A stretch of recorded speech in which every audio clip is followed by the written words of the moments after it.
In the previous video, we already calculate total IP and subnet mask. Now, in this video, we are going to calculate network IP and broadcast IP. Okay, let's just start. Remember that the network IP is the first IP in the network. So, the network IP must be 0. Do you remember why? Because the number in the IP address is always between 0 until 255. So, that is why the first IP or network IP will always be 0. Okay, now we have network IP in the first block subnet. If you remember, in the previous video, I already showed you about block subnet. And here, 0 is the network IP in the first block subnet. Now let's calculate the network in the next block subnet. The network in the second block subnet will be 0 plus by the total IP, which is 16. So the result is 16.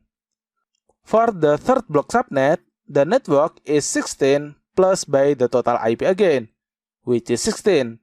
So the result is 32. For the fourth block subnet, the network is 32 plus by total IP again. So the result is 48.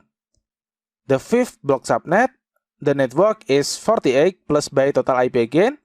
The result is 64. Sixth block subnet, the network is 64 plus by total IP again. The result is 80. We can doing this until we found 256. If we reach 256, we can stop there. Because remember that the number in IP address is only between 0 until 255. So if we reach 256, we can stop. But actually, we don't need to calculate until reach 256. Sometimes we just need to calculate until we find some block subnet. In this case, we are enough to have 6 block subnet. Okay, now we have network IP until 6 block subnet. Next, let's calculate the broadcast IP. The broadcast IP in the first block subnet is 16 minus by 1. The result is 15. For second block subnet, 32 minus by 1, which is 31. Third block subnet, 48 minus by 1, which is 47. Fourth block subnet, 64 minus by 1, which is 63. Fourth block subnet, 80 minus by 1, which is 79. Okay, now we have network IP and broadcast IP until 5th block subnet. First block subnet is 0 until 15.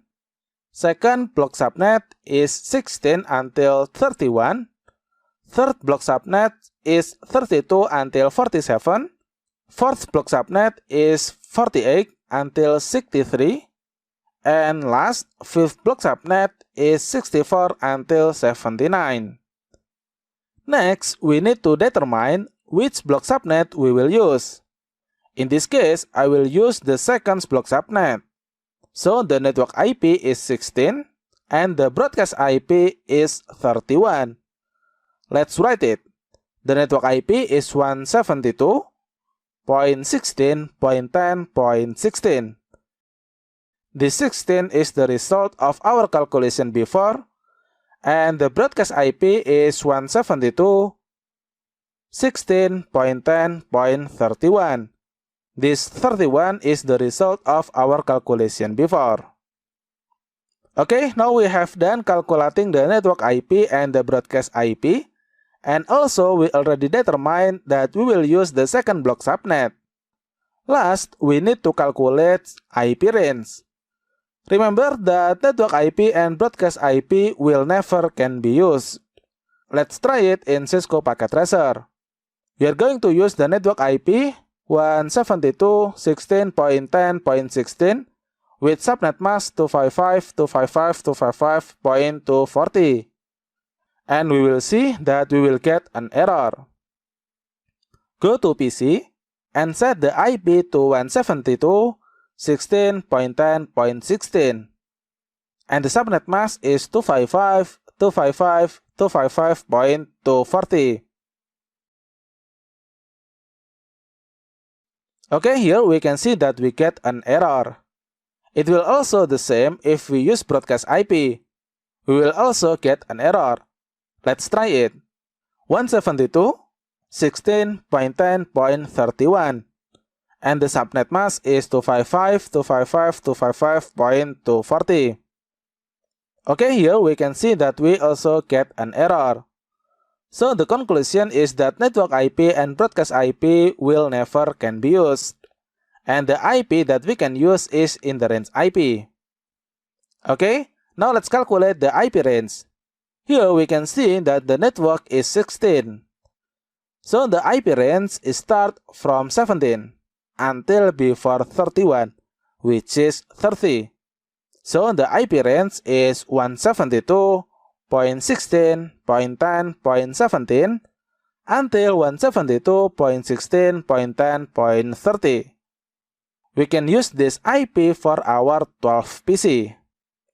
Now let's try to configure the IP address again in the Cisco Packet Tracer, but now we are going to use the right IP, so we won't get an error. Let's say we use 172.16.10.17 and the subnet mask is 255.255.255.240. Okay, here we can see that we don't get an errors. Okay, I think enough for this video. In the next video, we are going to learn subnetting again with another case. Thank you for watching and see you on the next video.